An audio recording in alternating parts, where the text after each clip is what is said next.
morning, this is Wanda, your friendly kitchen manager, and today I'm going to teach you how to make meat for the co-ops. Making meat for the co-ops is slightly different than making meat for yourself or for your family, because instead of cooking for 3 to 4 people, you're cooking for 17 to 20 people, and that can be a little intimidating. And it's even more intimidating since all of our meat gets stored right here in the freezer, which means that you have to think about it a whole day in advance because you have to defrost it, and that takes some planning. But if you know what day your cook shift is, you can think the day before, maybe I should take the meat from the freezer all the way to the fridge. So today I'm going to teach you a completely foolproof way of cooking beef. It's not the only way to cook beef, but it's a very simple and brainless solution to making somewhat so-so meat into a fantastic stew dish.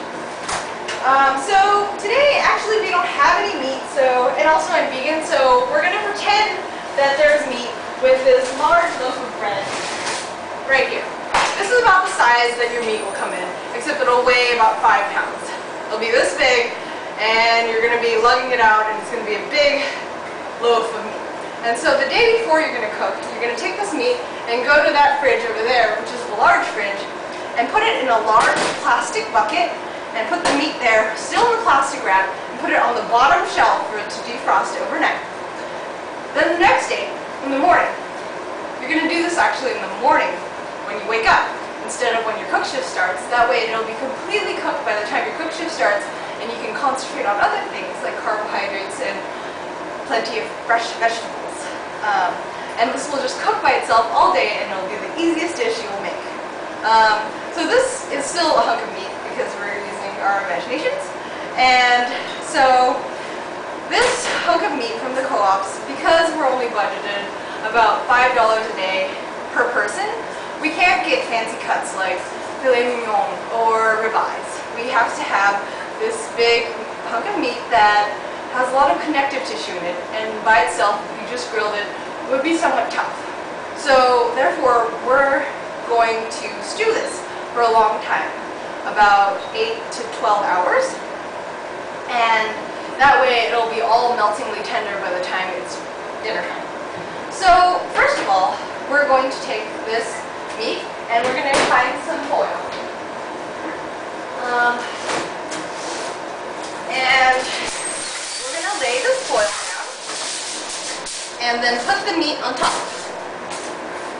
And on top of the meat, you are going to put some oil. We're out of oil, but pretend this is oil. Okay, and then you're going to just drizzle it on top until it's only slightly coated. You're probably only going to use 3 tablespoons to 4 tablespoons of oil. And then rub it on. And then after that, you're going to sprinkle on salt. Does it look good to you? Okay. Anyways, you keep sprinkling on salt. You want to get it pretty saturated because you're only doing the outside surface area, and over time, when you're cooking it, it's going to permeate the flesh of the meat. So sprinkle on the salt, and then you're going to use any types of seasonings you like. I like to use black pepper, powdered garlic, and some herbs. I like to use rosemary. And you're going to sprinkle these on as well. And, ooh, shit, there's pepper on the bread. And then after that, you're going to wrap it up in foil, just like this. You're going to wrap it pretty tightly because you want all the juices, or as many juices as possible, to stay inside the beef. So now you have a tightly wrapped chunk of defrosted beef. Now, we're going to go get a pan, which is on this side.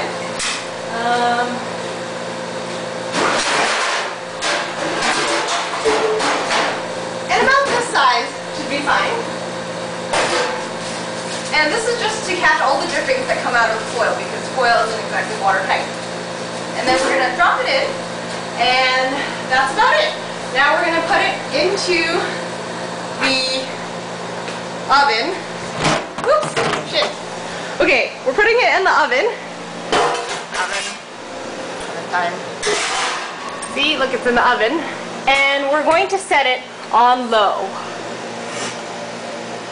And we're just going to cook like that until you come home from school. Pretend you woke up at 8 a.m. and you did this at 8 a.m. By the time it's 7 p.m. for dinner, it'll be delicious. And that's all there is to cooking a beautiful hunk of meat. I'd show you the end, but it's a piece of bread. Bye! I love you all!